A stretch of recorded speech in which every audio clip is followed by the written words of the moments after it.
Hello everyone and welcome to the Brisbane Club's online bee event.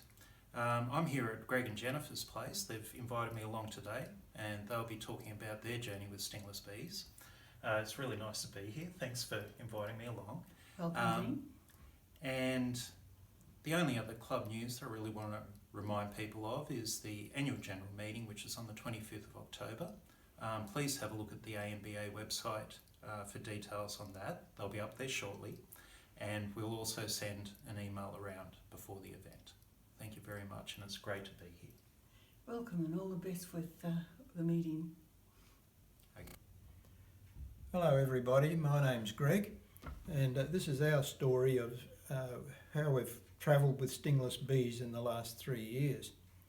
Our journey started, as I said, about 3 years ago when we visited friends and we noticed that in their yard they had some small hives that turned out to be native beehives. So that stimulated an interest in us, particularly as around that time Jen was getting into gardening and we had pumpkin vines almost taking over our backyard, but unfortunately they weren't producing fruit. So we got to thinking about pollination and made the connection with native bees. This is our story since that time, and I'll hand over now to Jen, who'll let you know how it's impacted on her gardening. Hi, my name's Jennifer. I've become a keen gardener, and as a result I really need to have some good bees to be able to fertilise the things I like to grow. As a result of that need, my lovely husband Greg bought me a beehive for Christmas 3 years ago, a native beehive. So that was great excitement for me to receive this hive. And this is the one, well, this is the descendant of it, just here. So here we have our oath hive. The top two parts are from the original hive, and this is bottom part is from how we've split it over the time. We've split this hive twice now, so there's 4 from this original mother hive. And we've put insulators over them because we found that in the recent years, with the temperatures getting so hot and this hive being exposed with no tree cover, it got overly hot during the really hot summers.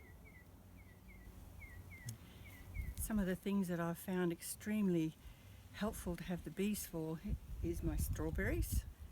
So this is the first season that we've grown really successful strawberries. Also the tomatoes, which are getting towards the end of their life at the moment, but we have had many kilos of tomatoes of those. And to help the bees, we've planted flowers that they've liked. The alyssum,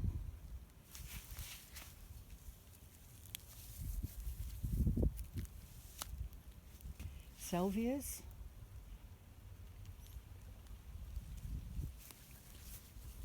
portulacas. We've also planted nasturtiums. The native bees really love these. There's one there.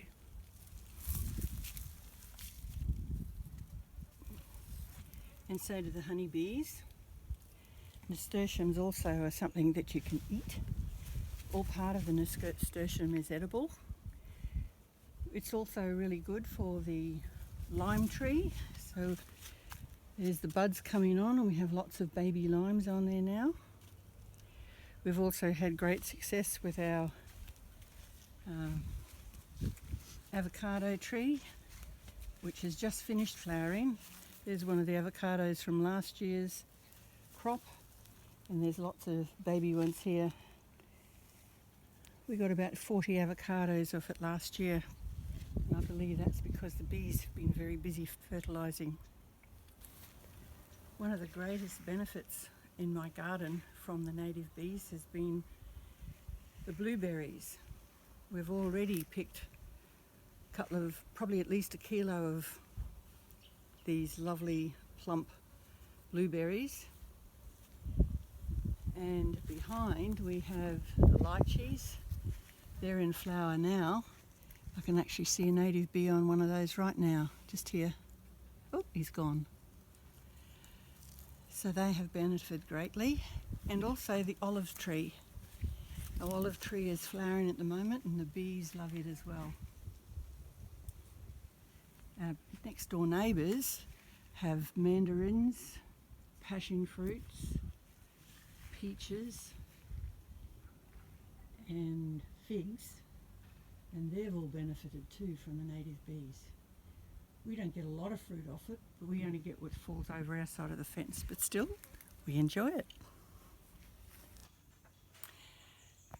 After receiving my beehive for Christmas, Greg and I decided that we needed to learn as much as we could about them. So when we received the hive, we also received this book, which is written by Tim Hurd. Found it very informative, but we also decided to do one of the workshops that he ran.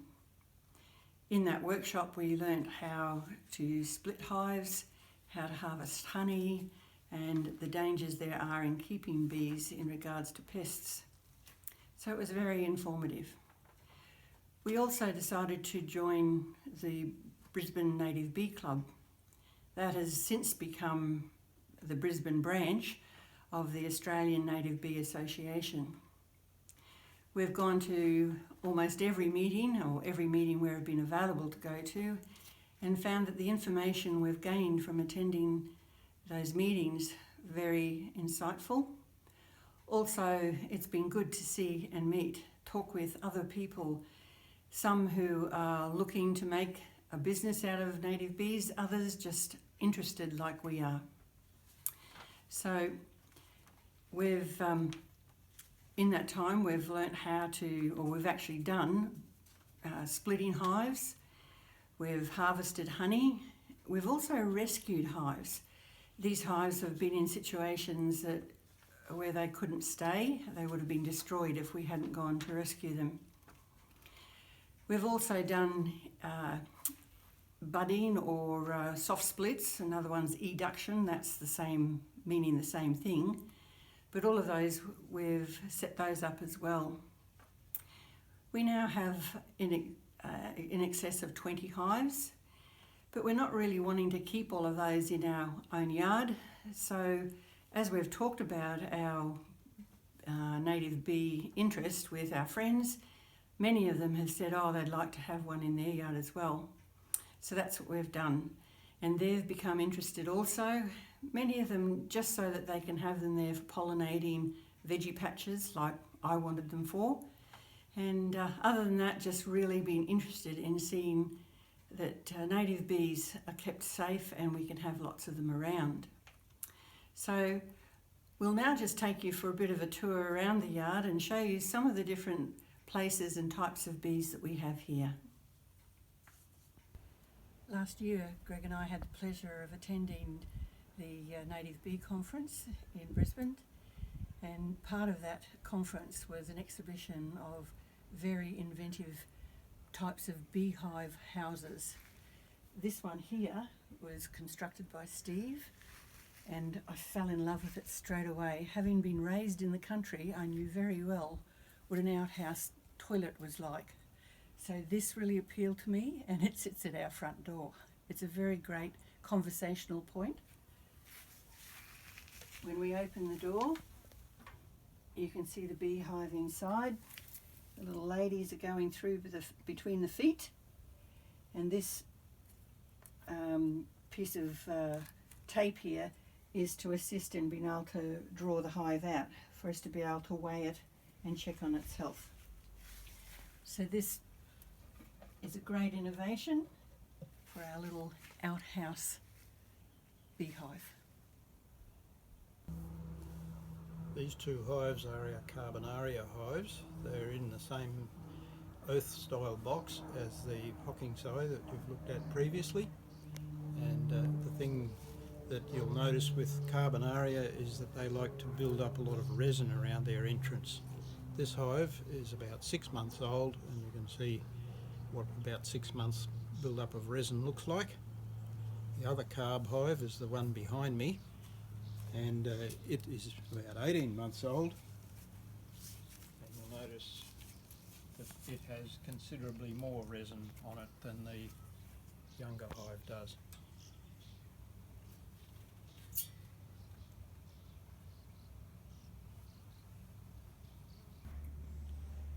These two hives, here and here, are our Australian Australis bees. We bought this hive from Alan Waters about 12 months ago and have since split it into the two.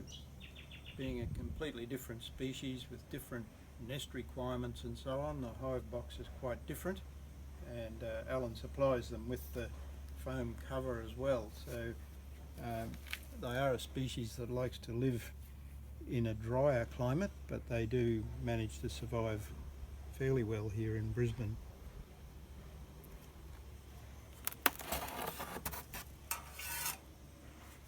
You can see the basic hive, and it's actually a vertically split hive. Inside the box there are two semicircular mesh panels that the bees build their brood and structure onto, and when you split the hive it splits very neatly. This device is simply a snail and slug trap, but I have a mixture of vinegar, water and honey in that, and the purpose of that is to try to catch any forage fly that might be around. We don't appear to have a major problem with forage fly here, but I was doing that as an experiment, and since these were recently split hives I was trying to avoid having a problem with forage fly as well. What you can see on this hive is a mating swarm. This is till now been our strongest hive. It's a Russell Zabel style hive, a very thick walled hive that's in the normal oath footprint, but what you're seeing all around me are male bees, and you can see them, some of them landing on the hive in front, but the other girls foraging are just ignoring them and going about their business, while the males are in a constant flight all day around this hive. This is now the 6th week that this has been going on with this hive. They seem to come in waves. They'll be swarming for a while, and then there'll be a few days when they're not here, and then they'll come back again. So it would seem that a virgin queen goes out on her mating flight, is mated, comes back to the hive, and for a while the lads go away to somewhere else, but it would seem that the hive is not accepting that mated queen, and so they dispose of her and send out another one, in which case the mating swarm happens again. We know it's a mating swarm because there are very, very few fighting pairs with all this activity on the ground. There are a few exhausted or dead bees because these guys fly around here all day, every day, and so they eventually, I guess, run out of energy. So you can see basically 6 weeks worth of them lying on the ground, those that haven't been taken away by ants. Quite often in the evening we find them roosting in on the twigs on this olive tree that's only about 2 metres away. We've had a mating swarm going on here now for about 5 weeks, and here are all the boys perched up. It's about 5:45 in the evening now in September, and that's just one little branch of them. There's another branch covered in them up there, another one just there, and in the background you can see more of them. There must be thousands of them, and more over here.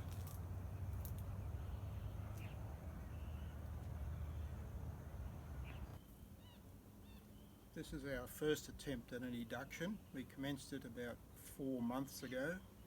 The parent hive behind is a very strong hive in a honey oath box, and in the front here we have a 2-part oath, so that's 2 brood boxes with just a lid and a clear cover on top, and it's the child, if you like, of the parent.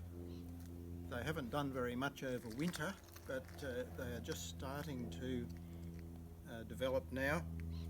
I'm not sure if you can see on the video, there is a connecting tube in between, which is a piece of vinyl tube insulated with some insulated tubing and then covered with aluminium foil for thermal protection. Through the vinyl tube you can see lots of bees coming and going between the two hives, and here is the lid of the eduction hive itself. I don't think you're going to be able to see inside, it's too dark.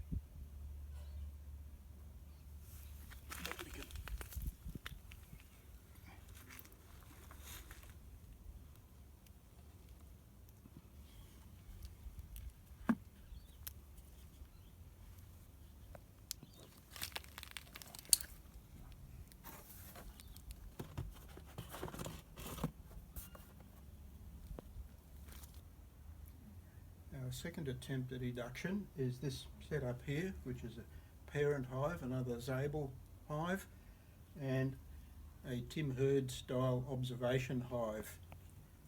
We have grandchildren who are fascinated by the bees, and so this has been set up to show them what the inside of a hive will look like. It was only set up a week ago. As you can see, there's a small piece of 13mm irrigation tubing connecting the two hives together. The observation hive originally had a very small colony that we recovered out of a water meter box, but it was too small to survive and eventually died. But before it did so, the bees built some structure inside there, so this hive was already prepared with some structure. But these girls have built quite a lot more in the week that they've been working on that hive, but it will probably be some time yet before they actually start to establish stores and then brood in there. But so far they are going very well.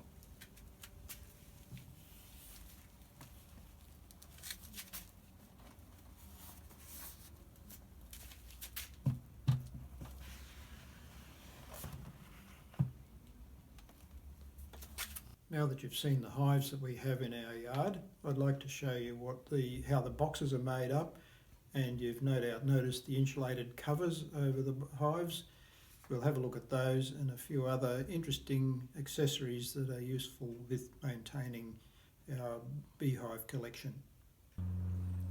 We've been showing you the hives we have in our yard, and you've probably noticed that most of them are oath type hives, so I thought I would show you an oath hive and the one or two small changes that we have made as a result of things that we've learned.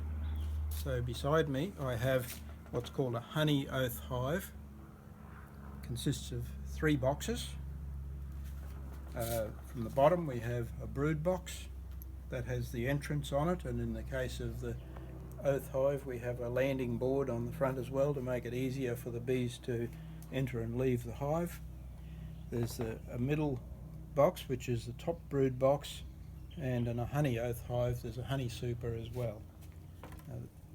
The honey super is just simply an empty box, and over time, as the colony builds up, the bees will fill that with their honey pots.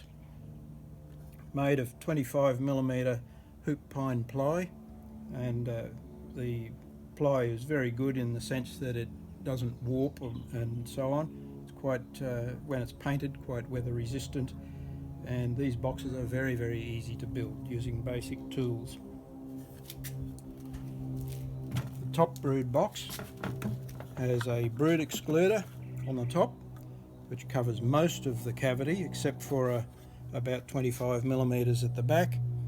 The purpose of that is to provide an upper limit to where the bees can build their brood comb. They will build up from underneath, and when they reach the top they will not extend through the gap into the what would be the honey super. They will go back to the bottom of the box and build from the bottom up again. In this case the brood excluder is made of 3mm clear acrylic. On the underneath side of the top brood box we have a couple of anti-slumping bars across here. Still leaves a gap of approximately 150mm square here for them to build their brood comb up through. There's also gaps at the front and the back for them to build honey pots and pollen pots. in there and to allow access around the brood comb. The purpose of that is if you do split the hive, it provides some support for the top part of the brood comb that you lift out.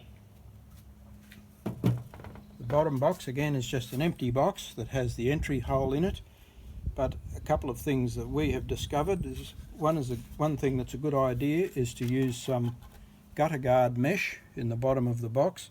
That provides a bit of space for the bees to walk around if there's any spillage or anything builds up on the bottom, and also if you are building a new hive where you're placing brood and so on in there, it raises it up just slightly off the bottom, so again the bees have access underneath and around the brood comb.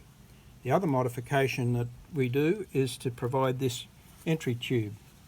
The entry tube is made from 13mm irrigation pipe with an elbow with the barb cut off, and that fits into the inside of the entry hole, and that provides a ready-made entry tube for the bees. So again, if you're doing a new split where you're using an empty box, or if you've done a rescue from a water meter pit, they've got a ready-made entry tube here. We still do put a ring of propolis around the outside as well. That does two things. It provides a scent for the bees to be able to find the hive, and by closing it down to around about a 4 or 5mm diameter hole initially, it's easier for the bees to defend the hive. But over time they will remove that propolis, and you'll just end up with the normal entrance. But they have a ready-made entry tube of 60 or 70mm in length, which is much easier for them to defend. We've been experimenting with a number of different types of honey supers. The type I just showed you is the standard oath honey super. What we have here is a honey super system devised by Native Bee Nick on his website, Australian Native Bee. He mentions them, and he calls them series supers. Series supers are thin supers that are just thick enough for the bees to build a single layer of honey pots, which makes it easier to extract the honey and reduce the loss of bees, because it's very easy to, or much easier, to remove the bees from it before you extract the honey. In my case, I've made the panels that the bees build onto out of acrylic, which I have coated with wax, with beeswax, and I've made them readily removable, so that in fact the idea is that can be removed, and what you end up with then is just the honey pots attached to the removable panel. And if we're using that type of super, I just simply use a flat lid on the top, which makes it easy to check whether the bees are in fact building inside the super or not. And because of these covers, which I'll be talking about later, it's not such an issue to have the number of joins available in the box, because the foam cover covers all those joins and makes it less likely that pests will be able to enter the hive.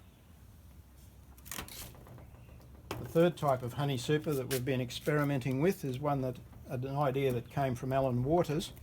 In this case we have the sides of the honey super, but inside we have a structure built from the honeybee world. These are queen excluders, plastic queen excluders that have been sawn down to the width to fit inside the box and fitted into grooves at the ends, dipped in honeybees wax so that the bees can build onto it. And then the idea of these is that the bees will build their honey pots in here, but you can then get in with a knife and slice those slabs of honey out of there, and then extract it in the likes of a coffee filter or something like that. Again, just simply place a flat top on that to seal it up.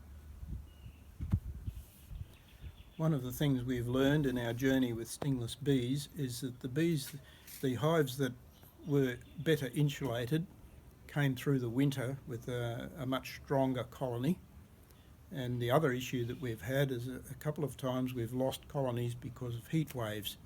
In particular, when we've been away on a trip and there's been a heat wave while we've been away, we've come back and found one or two hives that haven't survived because of the heat. And generally that was because in our yard there are places where there isn't a great deal of shade. So the solution I'm trialling to overcome that problem are these insulated covers. This particular one is designed to cover a honey oath hive. So that's the 3-part box. It's made from polystyrene foam. Here's an example of the foam. And this in fact will be used as a base. It goes underneath the bottom of the hive to insulate the bottom. The cover is painted on the outside to protect it from the sun. The inside is left unpainted. There's a cutout here that slides down over the entrance, and at the back of the hive there's a hole, passes right through so that the ventilation hole in the back of the top brood box is accessible to the outside world by the bees as well. The cover also has a sunshade incorporated into it. The sunshade is made of core flute. All of these materials, by the way, are readily available from Bunnings. The core flute sunshade is spaced away from the box by about 18 millimetres so that if the sun shines on it and heats up the sunshade on the sunny side, the air inside will act as an insulator, but also if the air warms up it'll just travel up through the gap and out through the gap between the sunshade and the roof. The roof, of course, shades the top of the box, and I've deliberately left that unpainted to minimise its absorption of heat. The sides, the paint we've used is a Dulux product, Weather Shield Semi-Gloss acrylic, and the primary reason for painting things is to protect them from the ultraviolet. Having said that, core flute is used a lot for outdoor signs and so on, so it is fairly good at resisting the effects of the ultraviolet from the sun as well. So to show how it all assembles, firstly we place the hive on the insulated base, cover slides down over it. The only part that's not insulated is that little section there.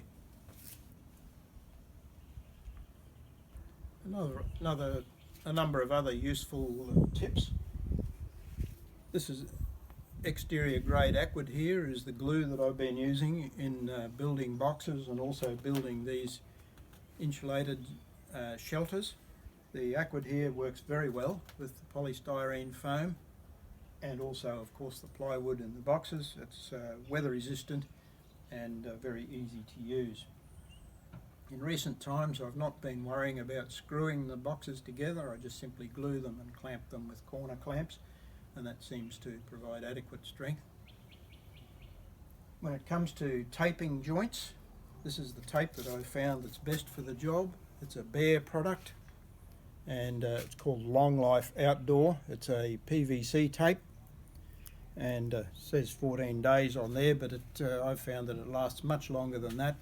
I've tried different types of tapes for taping joints, and I find that the paper-based tape has a tendency to deteriorate very rapidly in our climate here. In Brisbane we have quite high humidity a lot of the time, and the glues used on all of those tapes don't last well in that humid environment. The American Hive tool is a great tool for opening up hives and boxes, scraping tops and so on. It's just a simple tool. We acquired this one from sugar bag bees, but you can get them from beekeepers and so on as well. The end is flat and it's not terribly sharp, but it's sharp enough to fit into the gap that we provide. When we build the hives, we chamfer some corners, which makes it easy to get the tool in and simply prise the box open. If you need to remove wax and propolis build-up, again the tool can be used to scrape. the propolis off to so that the box fits nicely.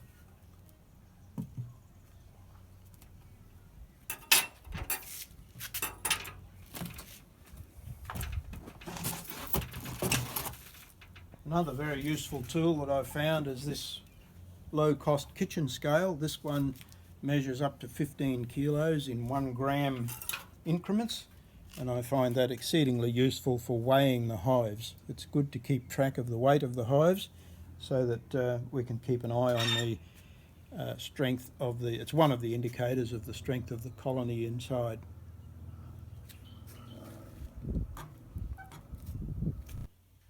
Jen mentioned earlier that we'd harvested honey from our native beehives, so here's a little clip showing how we did that.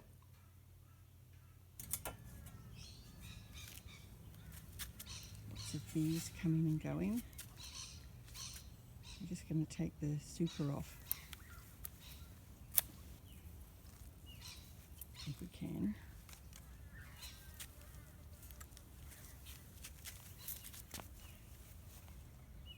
Using a little wedge tool to break the seal.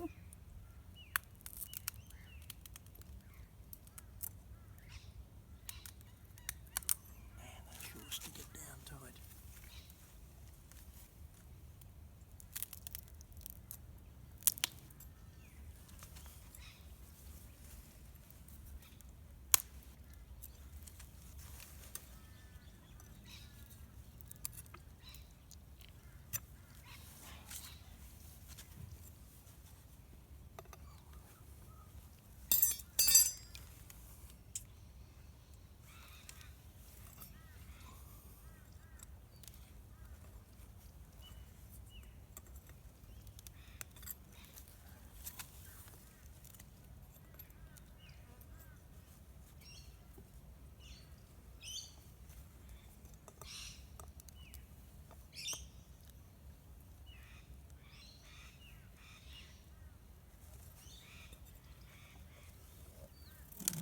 There's a lot of honey in that. Look at all that honey. I don't know if you're going to be able to put a flat lid on back on that, Greg, because of all of the... Oh, well. Yeah. I should have got one of the other supers, shouldn't I?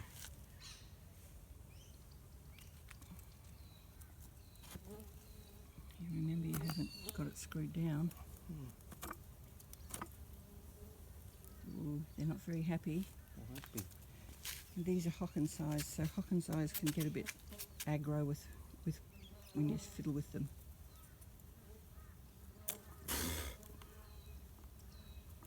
Didn't you tuck your veil in? That was a bit doughy. Righto, we'll put the couple of these little wedges under here and put the lid on top so that they'll think they're inside. Look out, girls.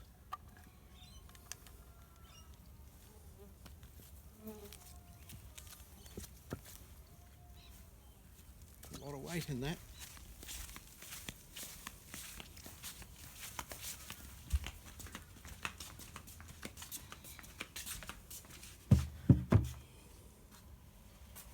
Okay, you can see all those lovely honey pots. There don't appear to be any pollen pots there. Oh,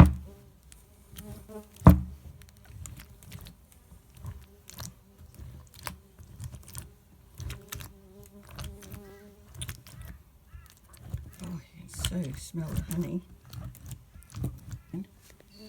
Right, so we'll just leave it sit there until it drains out.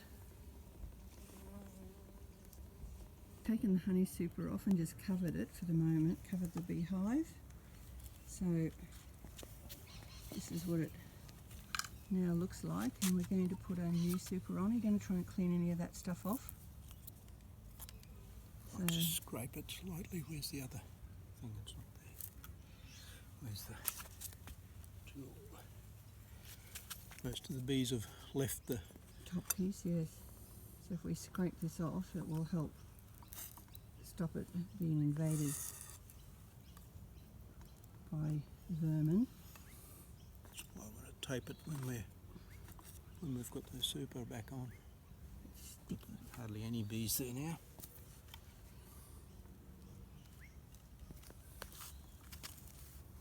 Okay, so that's a new super going on it. And of course you have to place it well and then put a tape around it to stop vermin getting in there.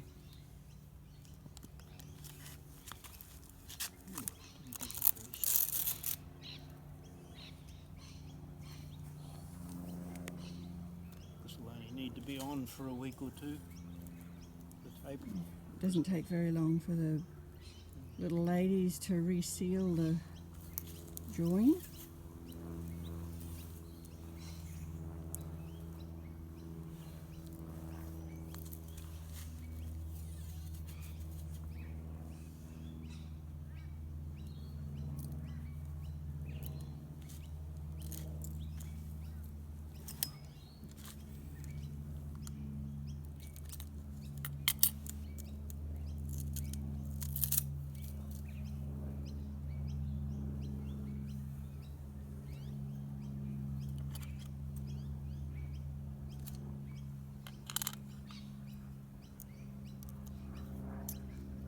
And now they'll be able to get back to work, starting to make new honey pots. Planning to split this hive in a month or so's time as well. So we'll wait for about a month and then we'll weigh the box again to make sure that they've got plenty of new honey in there. And then we'll, if it's doing well, we'll split the hive. And this tape that has just come off helps keep all of the bits together.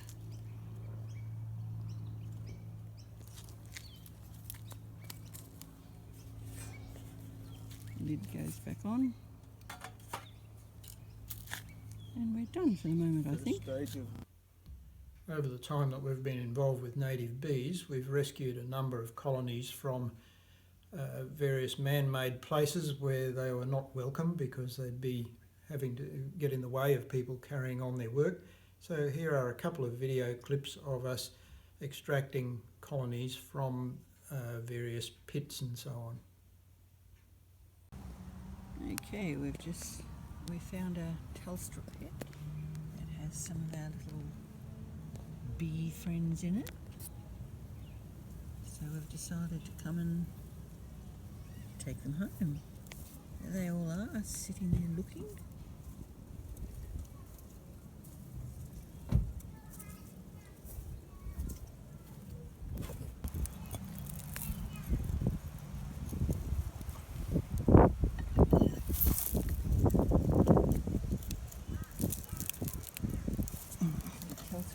But I don't know whether we're going to put in that pit. It's going to be tricky. It's quite happy. There we go. Right.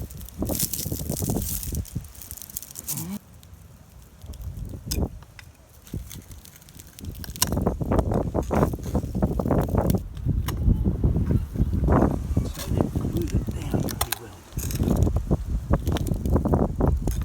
Oh, look at them all coming out the hole.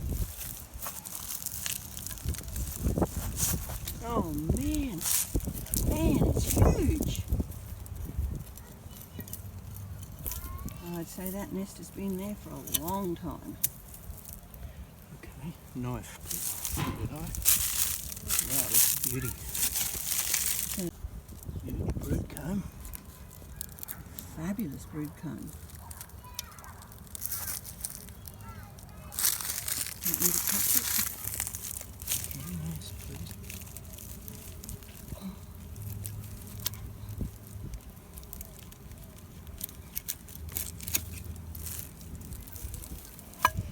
Just put it this way in the box. It's not even going to fit in the box. It's so big. More brood down the bottom. Have you got a second box? I have actually. brood boxes. It's too big to put in one. I'd have to cut it in halves.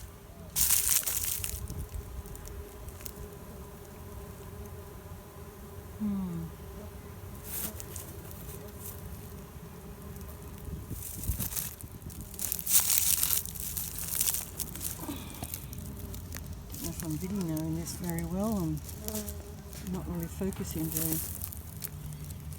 That's squashing the brood big time. There's not much I can do. I've got to. Can't you? Oh, yeah, I suppose.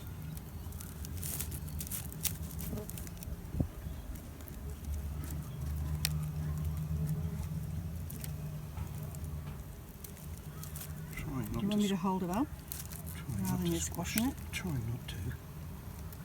But that batumen and propolis is quite hard. Will I turn this off and help you or not? No, okay.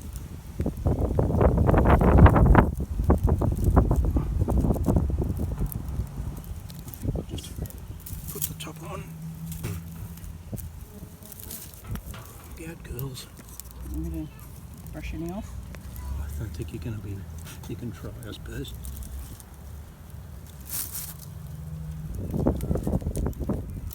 Always lose a few.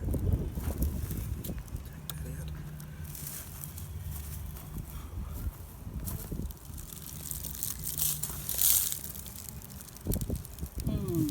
Let's see the rest of it in the other box. Well, you're not going to fit it in that one, so A bit of brood there, but not a lot. who knows, it might work. The nest was so big we had to put the brood into 2 boxes. There's only a small amount of brood in the top box.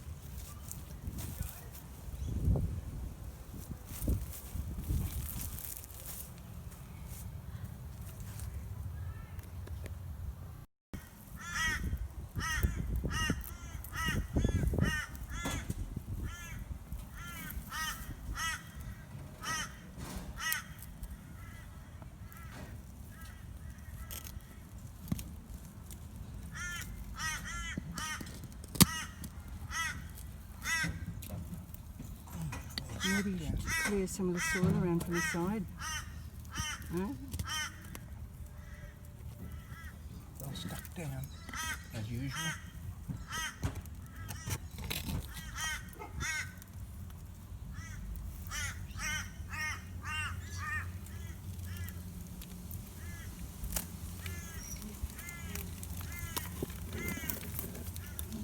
So they've closed off part of the... Hard to tell what variety they are.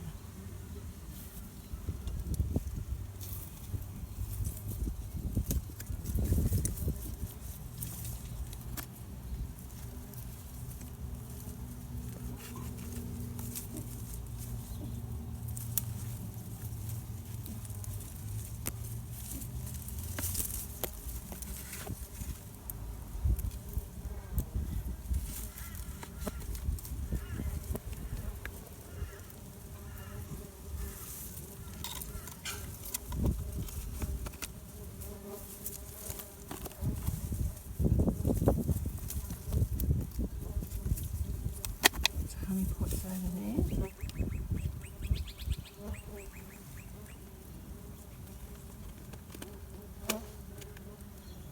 Probably going to get my hands absolutely covered in honey.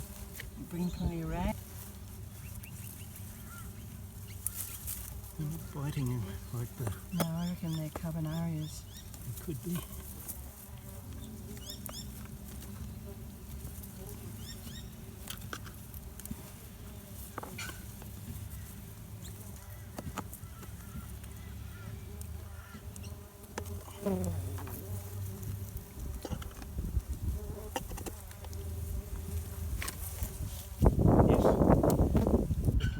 Definitely carbonarias.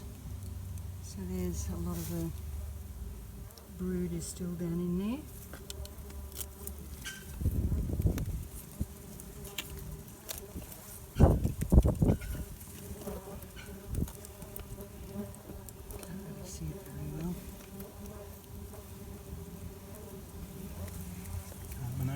brood comb. Definitely. I think that's pretty much all there is in there. There's a little tiny bit of brood just on the edge there. Not much. Where? On the through the meter.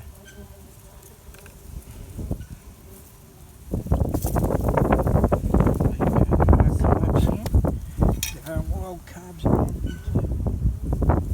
Oops.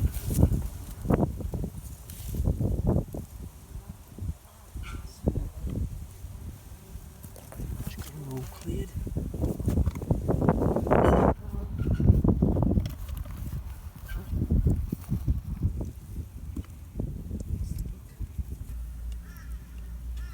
These are gentle by comparison with the hawks. They climb all over you, but they're not biting.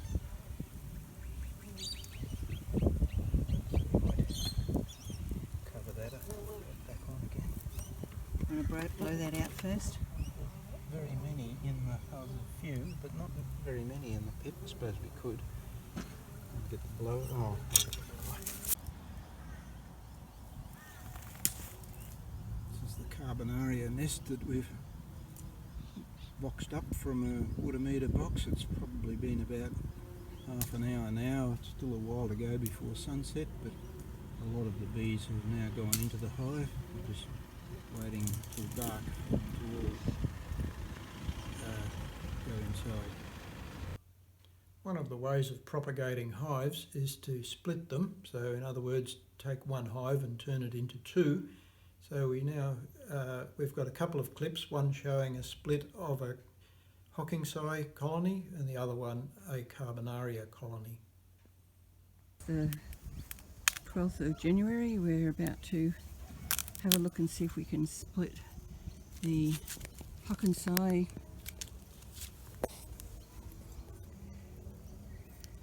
This is the one we got for Christmas last year.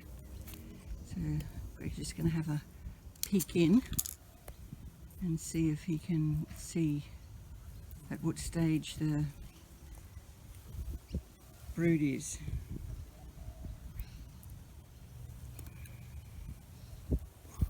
Perfect.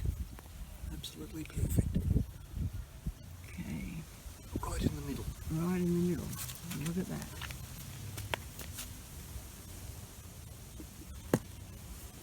So lots of honey pots, pollen pots there, and honey pots over there.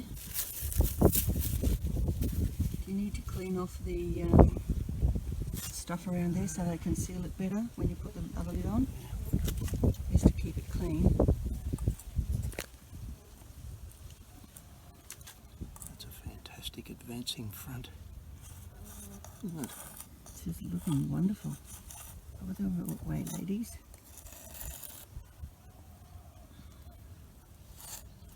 Don't want to do too much, just a little bit. You've got a bee under there.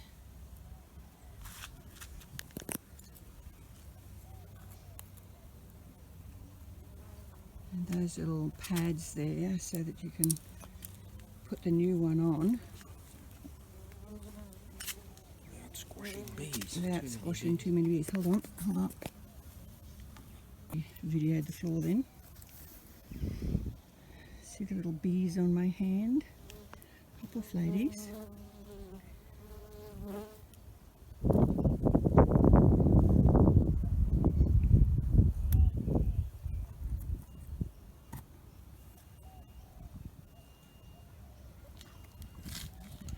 So this is the original honey super on top that we harvested 2 months ago. So the other one is over here with a new base that Greg's already put propolis around, and the top from the original on it. So here's a new split hive that's in its new home that Greg has prepared. So the bottom is new, the middle is the top half of the old hive, and the very top, the super, is a new one that we put on 2 months ago when we robbed them. So, there we go. All set up. Ready to get busy. We're just putting a strap around this hive that we split just before. So the bottom is an original, the middle is new, and the super on top is the very original one that we harvested the honey from 2 months ago. So we've got the forager bees are all coming back to this one. And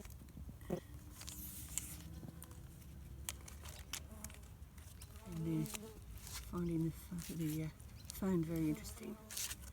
So there they are going in with their little piles of bright orange pollen.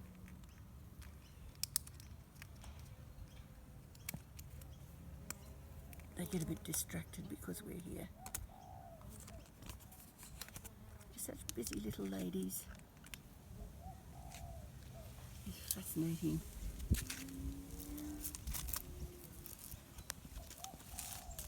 So we just about got it strapped up.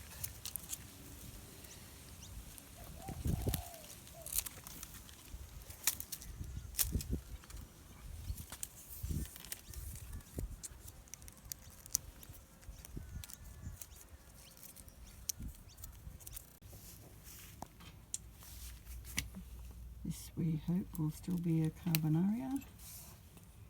We can just cut it.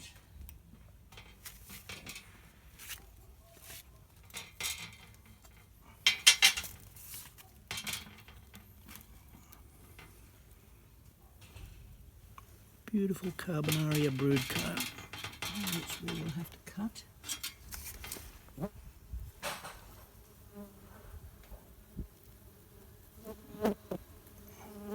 Left it a bit too long.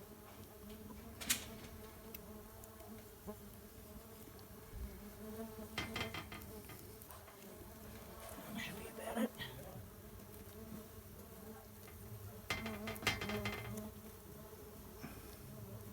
Left it too long. Could have been done probably a week ago.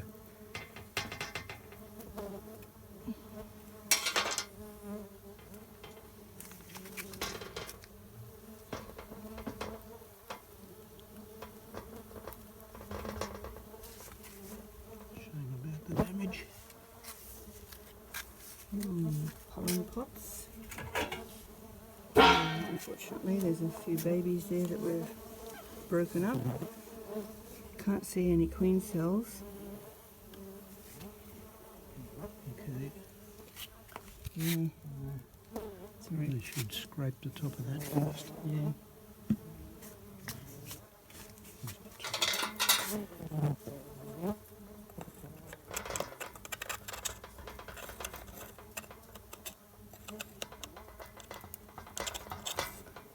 This hive is one that we harvested out of a water meter box just here in Lakewood.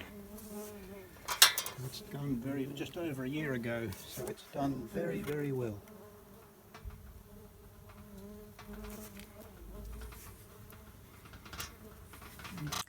Our time of sharing has come to an end, but it's not the end of our story. We'd like to thank you for watching, and we'd like to encourage anybody out there who isn't already a member of a group to see if there is a group near where you live, or indeed you may wish to form one if you can find a small number of people who also keep stingless bees in the area where you are.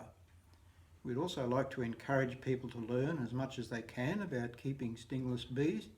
There are a lot of resources available on social media, on the internet, various web pages and so on, and in books. There are a number of good books available on stingless beekeeping as well. So yes, we'd like to encourage you in your journey with stingless bees. We'd also like to thank those people who've encouraged us. It has been an exciting journey and we look forward to a lot more to learn. So thank you and good evening.